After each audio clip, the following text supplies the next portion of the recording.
नमस्कार दोस्तों, मेरा नाम जय कुमार तिवारी है। मेरे YouTube चैनल में आपका स्वागत है। दोस्तों, मैं department of housing and urban planning, government of Uttar Pradesh से रिटायर्ड असिस्टेंट इंजीनियर हूँ। आज मैं एक नई सीरीज बनाने जा रहा हूँ और ये सीरीज कंप्लीशन सर्टिफिकेट के निर्गतीकरण के संबंध में है। आप इस पूरी सीरीज में जानेंगे कि लेआउट स्वीकृत होने के बाद जो विकास कार्य होते हैं लैंड डेवलपमेंट के, उनके पूर्णता प्रमाण पत्र दिए जाने की क्या प्रक्रिया है, क्या नियम है। इसी तरह जो बिल्डिंग कंस्ट्रक्शन से संबंधित परमिट्स दिए जाते हैं, उनका निर्माण कार्य पूरा हो जाने के बाद पूर्णता प्रमाण पत्र दिए जाने की क्या प्रक्रिया है, क्या नियम है, किस एक्ट और किस उपविधि के अंतर्गत ये पूर्णता प्रमाण पत्र निर्गत किए जाते हैं। और पूरी सीरीज में ये भी जानेंगे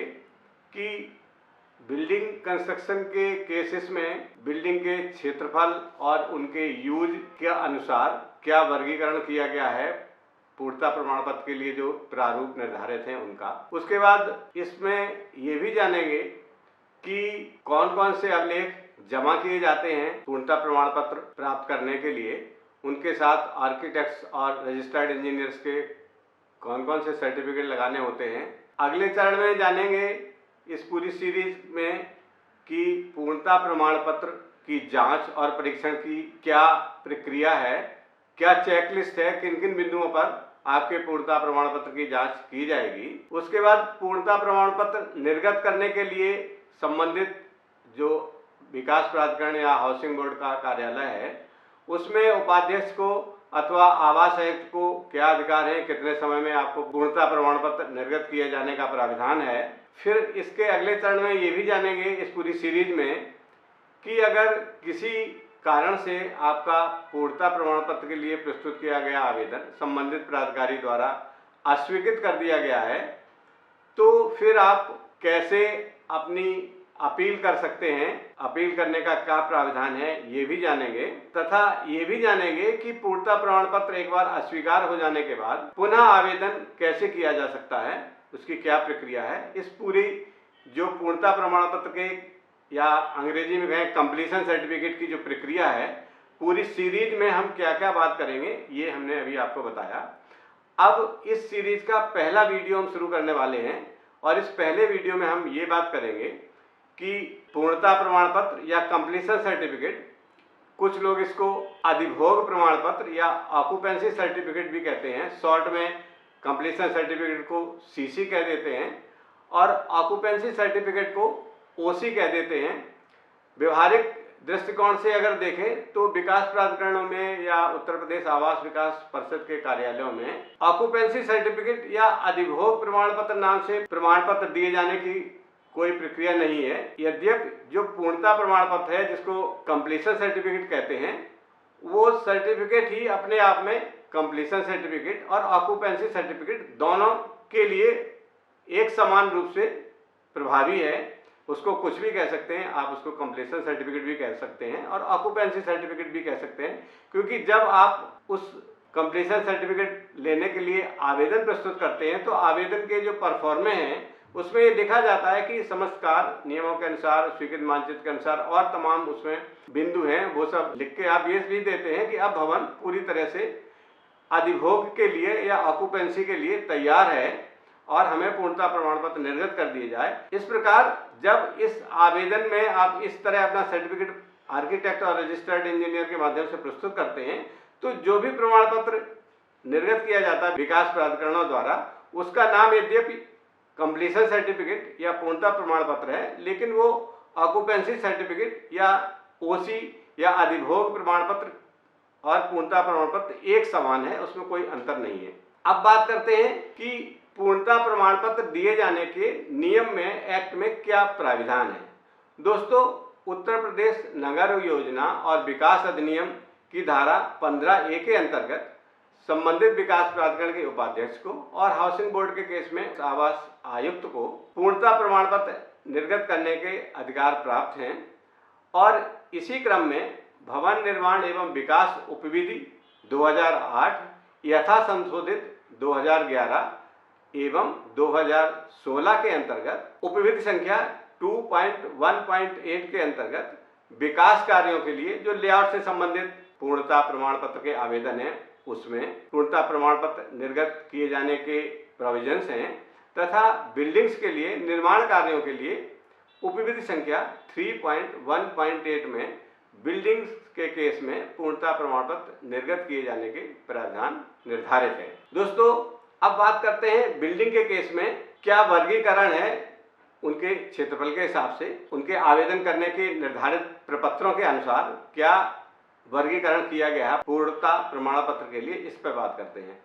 दोस्तों, बिल्डिंग बायलॉज में ये प्राविधान है पूर्णता प्रमाण पत्र के संबंध में, इसको हम बिल्डिंग के केसेस में 4 तरीके से वर्गीकृत कर सकते हैं। पहले केस में ये प्राविधान है कि जो हमारी old and built up areas हैं, पुराने और निर्मित क्षेत्रों में 100 वर्ग मीटर तक के भूखंडों पर जिन भूखंडों को मानचित्र स्वीकृत कराने की प्रक्रिया से छूट मिली हुई है, जैसा कि हमने पहले भी एक वीडियो बनाया हुआ था, 100 वर्ग मीटर तक के ओल्ड एंड बिल्ट अप आवासीय भूखंडों पर मानचित्र स्वीकृत कराने के लिए छूट प्राप्त है। तो ऐसे भूखंडों पर जो old and built up area के अंतर्गत स्थित हैं, भूप्रयोग आवासीय है, उन पर पूर्णता प्रमाण पत्र निर्गत किए जाने से छूट प्रदान की गई है। अर्थात old and built up area में स्थित आवासीय भूखंड 100 वर्ग मीटर तक के क्षेत्रफल के अंतर्गत जो भी निर्माण किए गए हैं, उनके लिए पूर्णता प्रमाण पत्र या कंप्लीशन सर्टिफिकेट निर्गत किए जाने का कोई प्राविधान नहीं है। उनको पूरी तरह से मुक्त कर दिया गया है, जैसे कि उनको मानचित्र स्वीकृत कराने से मुक्त रखा गया है, छूट प्रदान करी गई है। इसी तरह ऑक्यूपेंसी सर्टिफिकेट या कंप्लीशन सर्टिफिकेट प्राप्त करने से भी उनको छूट प्रदान है। अब इसके बाद बात करते हैं अगले भूखंडों पर। अब बात करते हैं कि 300 वर्ग मीटर तक के वो भूखंड जिन पर मानचित्र स्वीकृत कराना आवश्यक है, जैसे कि जो old and built up area के 100 वर्ग मीटर तक के भूखंड थे उनको छूट प्रदान है, किंतु ऐसे स्थान जो old and built up area में स्थित नहीं है, आवासीय हैं और 300 वर्ग मीटर तक का उनका क्षेत्रफल है, जिन पर की मानचित्र स्वीकृत किया गया है, उन भूखंडों पर कंप्लीशन सर्टिफिकेट दिए जाने के लिए अनिवार्यता नहीं है। अगर आवेदक चाहता है तो वो आवेदन कर सकता है और कंप्लीशन सर्टिफिकेट उसको निर्गत कर दिया जाएगा उसके आवेदन करने पर, लेकिन इसकी अनिवार्यता नहीं है कि 300 वर्ग मीटर तक के आवासीय भूखंडों पर कंप्लीशन सर्टिफिकेट लिए जाना अनिवार्य है। ऐसा कोई प्रावधान बिल्डिंग बायलॉज में नहीं है। एकल आवासीय भवन है उनके लिए प्रारूप आ है। अब बात करते हैं अगले कैटेगरी की। अगली कैटेगरी में वो भूखंड आते हैं, वो निर्माण आते हैं जो ग्रुप हाउसिंग है, मल्टी स्टोरीड है या कॉमर्शियल हैं। ऐसे भवनों के लिए पूर्णता प्रमाण पत्र के लिए आवेदन प्रारूप बा पर किया जाना है और प्रारूप बा के साथ रजिस्टर्ड आर्किटेक्ट का जो निर्धारित प्रारूप है उस पर सर्टिफिकेट भी साथ में प्रस्तुत किया जाना है और आवेदक के हस्ताक्षर से आवेदन प्रस्तुत किया जाना है। इसके बाद जो अगली कैटेगरी है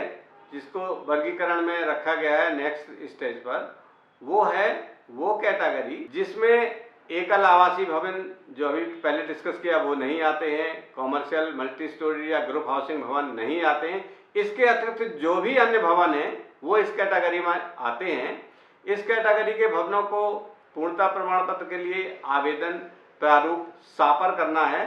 प्रारूप सा पर आवेदक अपने हस्ताक्षर के साथ समस्त सूचनाएं भरकर और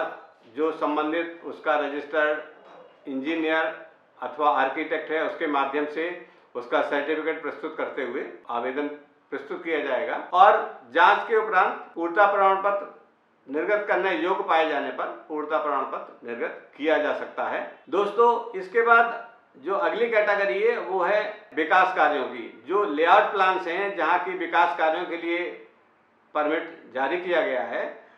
ऐसे समस्त प्रकरण के लिए आवेदन के लिए निर्धारित प्रारूप दा है। प्रारूप दा पर अपने रजिस्टर्ड आर्किटेक्ट के सर्टिफिकेट के साथ उनको आवेदन करना है और जांच के उपरांत निर्गत करने योग्य पाए जाने पर आवेदन उनका स्वीकार किया जा सकता है और पूर्णता प्रमाण पत्र निर्गत किया जा सकता है। दोस्तों, अब बात करते हैं कि इन आवेदन प्रपत्रों के साथ जो निर्धारित प्रपत्र हैं अलग अलग कैटेगरी के लिए, उनके साथ और कौन कौन से दस्तावेज आपको आवेदन के साथ प्रस्तुत करने हैं। दोस्तों, जो एकल आवासीय भवन है उनके लिए प्रारूप आ था, जैसे हमने पहले डिस्कस किया, उनके साथ जो रजिस्टर्ड आर्किटेक्ट हैं उनका सर्टिफिकेट प्रस्तुत किया जाना है। इसी तरह जो प्रारूप बा वाले आवेदक हैं, इस कैटेगरी में वो आते हैं जो ग्रुप हाउसिंग भवन है, मल्टी स्टोरीड हैं या कॉमर्शियल बिल्डिंग्स हैं, इनको प्रारूप बा पर आवेदन करना है और इनके साथ आपको कंप्लीशन के जो नक्शे हैं, कंप्लीशन प्लान 3 प्रतियों में प्रस्तुत किया जाना है। और साथ ही ऐसे भवन जिनकी ऊंचाई 15 मीटर या उससे अधिक है अथवा जिनका निर्माण 4 मंजिल या उससे अधिक किया गया है, उनके लिए क्षेत्रीय अग्निशमन अधिकारी से निर्गत किया हुआ फायर का एनओसी प्रस्तुत किया जाना है साथ में। और ऐसे भवन जिन पर भूतल सहित 3 मंजिल या उससे अधिक निर्माण किया गया है,